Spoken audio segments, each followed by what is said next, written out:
Pada suatu pagi yang cerah di kota Baghdad, ketika matahari baru saja mengintip dari balik menara masjid, pasar kota sudah ramai oleh teriakan para pedagang dan suara tawar-menawar para pembeli. Bau roti panggang, rempah-rempah, dan buah kurma memenuhi udara. Kafilah dari negeri-negeri jauh datang silih berganti, membawa barang dagangan dan kabar dari tanah seberang. Abu Nawas, sang pujangga dan filsuf yang terkenal karena kelicinan lidah dan keluasan logikanya, pagi itu sedang duduk bersila di depan pedagang teh sambil menyeruput secangkir kawah hangat. Sorban putihnya dililit rapi, matanya mengamati hiruk-pikuk pasar dengan tenang. Namun ketenangan itu terusik oleh suara asing yang lantang, beraksen keras dan berat, bukan dari lidah Baghdad. "Aku datang dari negeri jauh," seru suara itu. "Dan aku telah mengalahkan banyak orang Islam dalam debat tentang Tuhan mereka. Adakah di sini yang cukup berani untuk membuktikan bahwa Tuhan kalian itu sungguh ada?" Pasar mendadak senyap. Suara gerobak berhenti, para pedagang menoleh, para pembeli terdiam. Di tengah pasar berdiri seorang lelaki tinggi berjubah gelap, mengenakan salib besar di dada dan membawa kitab besar di lengannya. Wajahnya tegas, matanya tajam, bibirnya menyungging senyum tipis penuh tantangan. "Siapapun yang merasa bijak," lanjutnya, "majulah. Aku ingin mendengar logika kalian tentang Tuhan yang tidak bisa dilihat, tidak bisa disentuh, dan tidak bisa dijelaskan."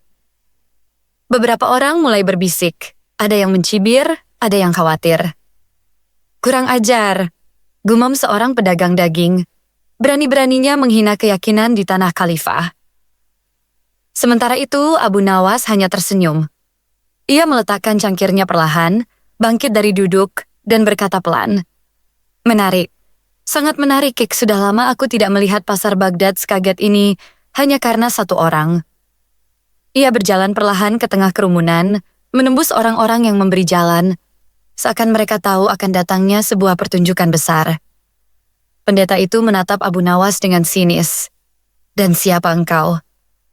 Abu Nawas membungkuk ringan, tangan di dada. "Aku hanyalah seorang hamba Allah yang kebetulan punya sedikit waktu luang dan segenggam logika." Terdengar beberapa orang terkekeh, namun pendeta tak tertawa.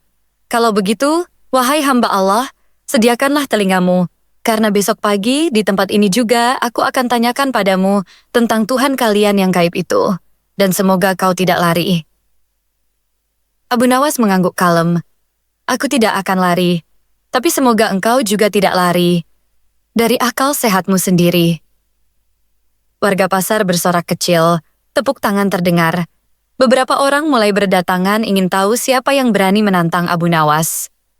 Esok hari akan menjadi hari besar, hari di mana seorang pendeta asing mencoba menjatuhkan sang pujangga Baghdad di tengah pasar, di hadapan siapa saja.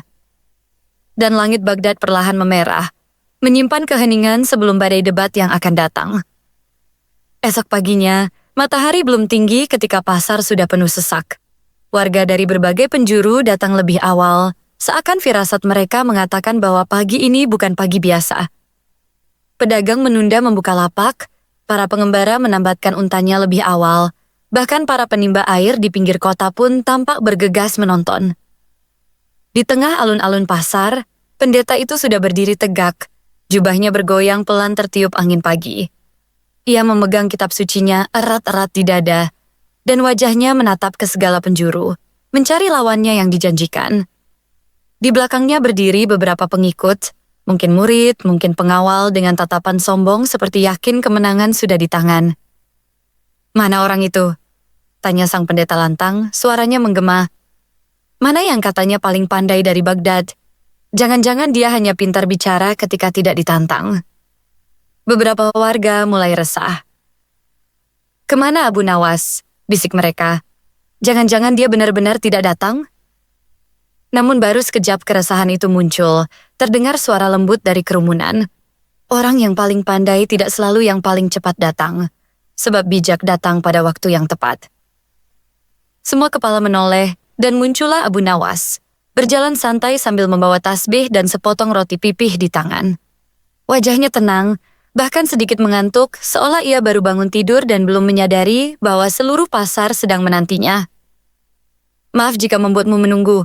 Wahai tamu dari jauh, kata Abu Nawas ringan, tapi aku harus menyuapi ayam-ayamku dulu. Mereka lebih lapar daripada logika yang haus debat. Tawa kecil terdengar dari kerumunan, tapi sang pendeta tetap dingin. Aku bukan datang untuk mendengar lelucon. Aku datang untuk menantang keyakinan kalian. Abu Nawas mengangguk lalu menjawab dengan tenang. Dan aku bukan datang untuk menang, tapi untuk membuktikan bahwa keyakinan bukan sesuatu yang rapuh. Silakan, ajukan pertanyaanmu, dan semoga kau siap mendengar lebih dari yang kau sangka. Kerumunan mulai menahan napas. Anak-anak duduk bersila di tanah, para orang tua menyandarkan diri pada tiang-tiang kayu. Udara pagi terasa mengencang, seperti waktu sendiri menahan detak jam. Sang pendeta maju selangkah, mengangkat kitabnya, dan berseru lantang. Jika Tuhan kalian benar-benar ada, tunjukkan aku wujudnya sekarang. Jika tidak bisa kau tunjukkan, berarti Tuhan itu cuma khayalan. Maka aku katakan, kalian semua menyembah sesuatu yang tak pernah ada. Riuh suara "huh" terdengar dari arah pedagang. Beberapa orang memucat, yang lain menunduk, tak menyangka tantangan akan sekeras itu. Tapi Abu Nawas tak bergeming. Ia memandang langit lalu menunduk menatap tanah. Kemudian, ia menoleh kepada pendeta dan menjawab pelan, tapi jelas. Kau menanyakan sesuatu yang tak terlihat. Namun kau sendiri menyembunyikan sesuatu yang tak kau sadari. Maka dengarkan baik-baik, karena jawabanmu sudah bersembunyi di dalam pertanyaanmu sendiri. Dan sebelum pendeta sempat menyela, Abu Nawas mulai melangkah maju, dan seluruh pasar pun kembali hening, seolah seluruh Baghdad menanti apa yang akan dikatakan sang pujangga dalam pertarungan logika yang belum pernah terjadi sebelumnya. Abu Nawas berdiri tegak di hadapan sang pendeta, matanya tenang, sorbannya tersapu angin, dan senyum tipis masih bertahan di bibirnya yang seakan menyimpan rahasia langit dan bumi. Ia memutar biji tasbih di jemarinya pelan, lalu memandang lurus ke arah lawannya dan berkata, "Wahai pendeta, sebelum aku menjawab pertanyaanmu, izinkan aku bertanya lebih dulu. Apakah engkau memiliki akal?" Pendeta mengerutkan kening, merasa pertanyaan itu terlalu sederhana, bahkan terkesan mengejek. Namun ia menjawab dengan tegas, "Tentu aku memiliki akal. Jika tidak, aku tidak akan berdiri di sini." Abu Nawas tersenyum, lalu berkata lebih pelan, nyaris seperti bisikan yang bisa didengar seluruh pasar. "Kalau begitu, tolong tunjukkan padaku. Di mana letak akalmu? Perlihatkan bentuknya, warnanya, ukurannya." Seketika suasana berubah. Para penonton saling menoleh. Pendeta tampak terdiam, sejenak matanya bergetar, dan bibirnya terkatup rapat. Ia tak bisa menjawab dengan cepat seperti sebelumnya. Abu Nawas melanjutkan, "Engkau mengakui memiliki sesuatu yang tak bisa kau lihat, tak bisa kau pegang, bahkan tak bisa kau gambarkan. Namun kau yakin ia ada, karena kau merasakan manfaatnya engkau berpikir, menimbang, mempertimbangkan." Ia kemudian mengangkat telunjuk ke langit. "Begitulah kami mengenal Tuhan, tak terlihat tapi nyata, tak tersentuh tapi dirasa, tak terbatas, tapi ada dalam tiap detak kesadaran." Riuh tepuk tangan pecah dari para penonton. Beberapa orang berseru, "Allahu Akbar." Ada pula yang tertawa kecil, bukan menertawakan sang pendeta, tapi karena kagum pada kehalusan logika sang pujangga Baghdad. Namun pendeta belum mau menyerah. Ia mengangkat tangan, mencoba menahan gelombang simpati yang mulai condong ke Abu Nawas. "Itu hanya permainan kata. Aku bisa saja mengatakan hal yang sama tentang khayalan, tentang mimpi.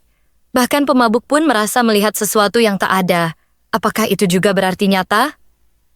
Abu Nawas mengangguk ringan. "Pertanyaanmu tajam, dan itu baik. Namun mimpi tidak memberi petunjuk ketika kita terbangun. Sedangkan Tuhan memberi akal bahkan saat engkau tidur." Kerumunan mulai bergemuruh. Wajah pendeta memerah, entah karena panas matahari atau amarah yang ditahan. Ia melangkah maju, seolah ingin menyerang dengan pertanyaan baru. Namun Abu Nawas mendahului. "Katakan padaku, pendeta, apakah engkau percaya bahwa engkau hidup saat ini?" "Jelas," jawab pendeta. "Aku berbicara denganmu, aku bernapas." Abu Nawas tersenyum tipis. "Tapi dapatkah engkau lihat nyawamu sendiri? Bisakah engkau sentuh hidupmu sendiri? Ataukah kau hanya yakin bahwa hidup itu ada karena kau melihat akibatnya?" Pendeta terdiam lagi.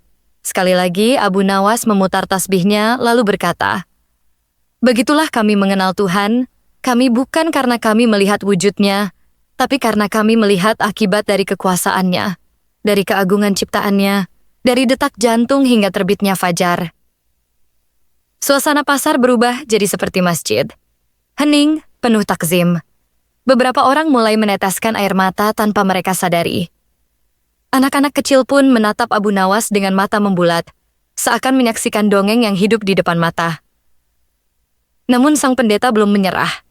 Dengan suara sedikit goyah, ia berseru, "Kalau begitu, buktikan padaku bahwa Tuhan itu benar-benar ada bukan hanya dengan kata-kata, tapi dengan sesuatu yang nyata.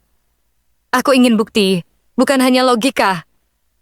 Abu Nawas menatapnya dalam-dalam, dan untuk pertama kalinya, ia tidak menjawab dengan senyum melainkan dengan diam yang panjang, sebelum akhirnya ia berujar, "Engkau meminta bukti dari sesuatu yang lebih tinggi dari langit, namun tidak sadar bahwa engkau sendiri adalah salah satu buktinya." Dan sebelum pendeta sempat menyela lagi, Abu Nawas pun melangkah maju selangkah, wajahnya kini berseri, dan kerumunan pun makin padat karena mereka tahu jawaban yang lebih dalam akan segera datang. Abu Nawas berhenti tepat di hadapan sang pendeta, hanya berjarak beberapa langkah. Angin bertiup pelan seakan ikut mendengarkan. Wajah Abu Nawas teduh. Suaranya pelan namun menyusup ke dalam dada siapapun yang mendengarnya. "Engkau ingin bukti tentang Tuhan, tapi bukti itu telah berdiri di hadapanmu, bahkan sebelum engkau datang ke Baghdad. Bukti itu adalah dirimu sendiri, tubuhmu, akalmu, jiwamu." Ia menatap mata sang pendeta dalam-dalam, lalu menunjuk dada lelaki itu. "Jantungmu berdetak tanpa perintahmu. Paru-parumu menghirup udara yang tidak engkau ciptakan. Darahmu mengalir dalam irama yang tidak engkau susun. Siapa yang menjalankan semua itu, kalau bukan Tuhan yang kau ragukan?" Kerumunan bergemuruh lagi, kali ini dengan bisikan kekaguman. Sang pendeta tampak menahan napas, tapi ia belum sepenuhnya menyerah. Ia masih mencoba bertahan dengan berkata, "Itu hanya rutinitas tubuh. Ilmu pengetahuan bisa menjelaskan semua itu." Namun Abu Nawas menggeleng pelan. Ilmu pengetahuan hanya mampu menjelaskan bagaimana sesuatu bekerja, tapi tak pernah bisa menjawab mengapa ia bekerja dengan cara demikian. Ilmu bisa mengamati hukum alam, tapi tak bisa menjelaskan siapa yang menetapkan hukumnya. Ia kemudian menengadah ke langit yang perlahan ditutupi awan putih, lalu menunjuk ke arah mentari. "Kau lihat matahari itu? Ia tak pernah terlambat terbit sejak zaman nenek moyang kita. Dan malam selalu tahu kapan ia harus datang. Siapa yang mengatur semua itu tanpa pernah keliru barang sehari saja?" Sang pendeta mulai terguncang. Napasnya mulai berat, wajahnya pucat, dan tatapannya kehilangan arah. Tapi Abu Nawas belum berhenti. Ia melanjutkan dengan suara yang kini menggema hingga ke lorong-lorong pasar. "Engkau meminta bukti, padahal engkau telah hidup di dalam bukti. Seluruh semesta adalah ayatnya. Angin yang bertiup tanpa warna, air yang mengalir tanpa suara sumbernya. Dan hati yang tergerak menuju kebenaran, semua itu bukan kebetulan, tapi kehendak." Sang pendeta mulai terhuyung. Ia mundur selangkah, memegang dadanya. Para pengikutnya mencoba menahan, tapi ia mengangkat tangan, memberi isyarat agar mereka diam. Lalu, dengan suara parau, ia berkata, "Tapi, kalau benar Tuhan itu maha besar, kenapa Dia membiarkan begitu banyak agama saling berselisih? Kenapa kebenaran tidak diturunkan dalam satu bentuk saja, agar tidak ada yang sesat?" Abu Nawas menatapnya dengan penuh welas asih. Tatapannya bukan tatapan musuh kepada lawan, tapi seperti guru kepada murid yang mulai membuka hatinya. Ia mendekat dan berkata lembut, "Karena Tuhan menciptakan manusia bukan sebagai boneka, tapi sebagai makhluk yang diberi akal dan pilihan. Kebenaran diturunkan bukan untuk dipaksakan, tapi untuk dicari dengan hati yang jernih." Lalu, Abu Nawas menunduk sejenak, mengambil segenggam tanah di bawah kakinya, dan berkata, "Ini tanah. Di semua agama, tanah tetap tanah, tapi setiap manusia bisa memilih. Apakah ia akan menanam kebaikan di atasnya, atau membiarkan duri tumbuh? Tuhan tidak menanam untuk kita. Dia hanya memberi lahan, dan hanya yang hatinya bersih yang akan mengenal jalan pulang." Sang pendeta terduduk pelan di tanah. Suaranya nyaris tak terdengar saat ia berkata, "Aku datang untuk mempermalukanmu, tapi justru aku yang dipermalukan oleh kebenaran yang tak bisa kutampik." Abu Nawas berlutut di sampingnya. Ia meletakkan tangannya di bahu sang pendeta dan berkata pelan, "Kebenaran tidak memalukan siapapun. Ia hanya menyinari yang siap terbuka. Kau sudah dekat. Tinggal satu langkah lagi." Dan saat angin bertiup membawa harum bunga dari padang jauh, sang pendeta menatap Abu Nawas dengan mata yang tak lagi sombong, tak lagi penuh tantangan melainkan mata seorang yang tengah haus dan baru saja menemukan sumber mata air yang tak akan pernah kering. Sang pendeta masih terduduk di tanah yang berdebu, namun hatinya kini tak lagi dikuasai oleh ego atau niat untuk menang. Di hadapannya, Abu Nawas tetap duduk bersila, wajahnya teduh seperti danau yang tak terusik angin. Sekeliling mereka, pasar tetap ramai, namun tak satupun orang berani menyela. Semua mata tertuju pada dua tokoh itu, satu yang datang dengan keyakinan penuh tantangan, dan satu lagi yang menjawab dengan kelembutan dan logika yang tak dapat disangkal. Dengan suara lirih, sang pendeta berkata, "Aku telah mempelajari banyak kitab. Aku telah berdebat dengan para rahib dan ulama dari berbagai negeri. Tapi belum pernah aku merasa seolah kata-kata menusuk sampai ke dalam ruh seperti hari ini." Abu Nawas menunduk, tidak karena sombong atau puas, tapi karena tahu bahwa pertobatan tidak datang dari perdebatan, melainkan dari cahaya yang menemukan jalan di celah hati yang terbuka. Lalu sang pendeta melanjutkan, suaranya kini sedikit gemetar. "Kau benar, bahwa kebenaran bukan untuk dipaksakan, dan mungkin selama ini aku telah sibuk membuktikan bahwa aku benar, tapi lupa mencari kebenaran yang sesungguhnya." Beberapa orang di kerumunan mulai menunduk, terharu. Seorang kakek bahkan terlihat mengusap mata dengan lengan bajunya. Anak-anak pun diam, seolah menyadari bahwa mereka tengah menyaksikan sesuatu yang lebih besar dari sekadar adu kata-kata. Abu Nawas kemudian berkata, pelan namun jelas, "Wahai saudaraku dari seberang lautan, kebenaran itu seperti matahari. Tak perlu kita angkat tinggi-tinggi atau kita benturkan ke wajah orang lain. Cukup kita buka jendela hati dan cahayanya akan masuk dengan sendirinya." Pendeta menatap lekat-lekat, lalu bertanya dengan suara yang nyaris berbisik, "Jika aku ingin mengenal Tuhanmu lebih dalam, dari mana aku harus memulai?" Abu Nawas tersenyum, bukan senyum menang, tapi senyum kasih seorang yang menyaksikan sebuah jiwa tengah tumbuh. "Mulailah dari dirimu sendiri. Kenali siapa dirimu, dari mana engkau datang, untuk apa engkau hidup, dan kemana engkau akan kembali. Dan jika hatimu jujur dalam mencari jawaban, maka kau akan menemukan bahwa Tuhan sudah menunggumu, bahkan sebelum engkau mulai bertanya." Sang pendeta terdiam lama, menunduk dalam-dalam, lalu perlahan ia mengangkat kedua tangannya dan berkata, "Ajarkan aku, bagaimana caranya menyebut nama Tuhan yang telah menciptakan langit dan bumi, yang kini mengetuk pintu hatiku." Suara Abu Nawas pun lembut mengalun. "Sebutlah namanya dengan hati yang khusyuk. La ilaha illallah Muhammadur Rasulullah." Dan dalam hening yang tiba-tiba terasa seperti waktu berhenti berputar, sang pendeta mengulang perlahan. Kata demi kata, air matanya mengalir tanpa ia sadari. Kerumunan yang sedari tadi menahan napas, kini meledak dalam takbir yang menggema hingga ke ujung pasar. Allahu Akbar, Allahu Akbar. Beberapa bahkan jatuh sujud syukur di atas tanah yang sama, tempat tadi dua pemimpin ilmu saling berhadapan. Tapi kini yang satu menjadi pembimbing, dan yang lain menjadi hamba yang baru lahir kembali. Namun Abu Nawas tidak ikut bersorak. Ia hanya memandang langit yang kini bersih dari awan, lalu berbisik pelan seolah kepada angin.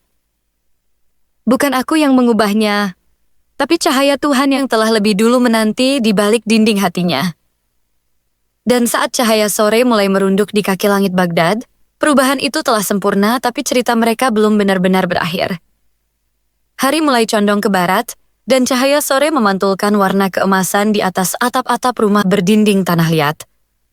Di tengah pasar Baghdad yang kini penuh haru dan syukur, Abu Nawas berdiri perlahan, lalu memapah sang pendeta yang baru saja mengucapkan dua kalimat syahadat kini bukan lagi musuh dalam debat, tapi saudara dalam iman.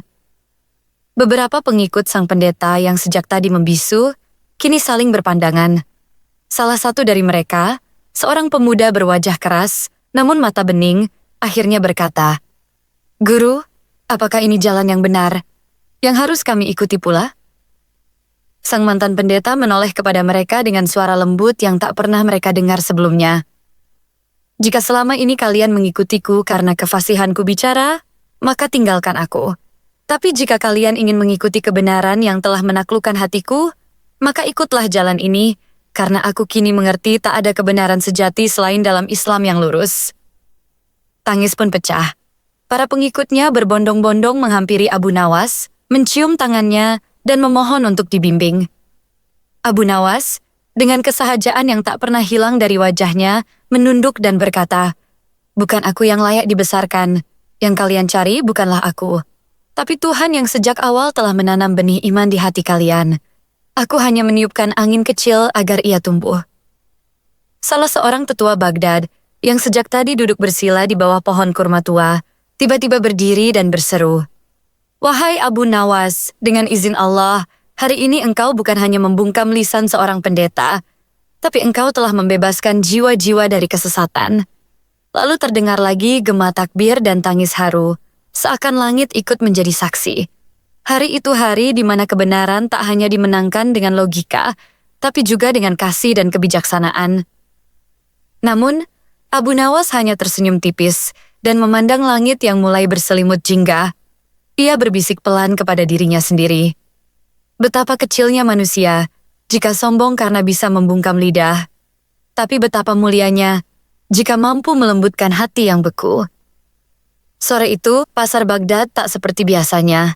Ia menjadi tempat di mana cahaya turun tanpa sinar, di mana kemenangan tidak dirayakan dengan tepuk tangan melainkan dengan sujud syukur yang membasahi tanah. Dan sang mantan pendeta, yang kini menjadi seorang Muslim, memilih untuk tidak kembali ke negerinya. Ia menetap di Baghdad, hidup bersahaja di masjid kecil dekat sungai Tigris.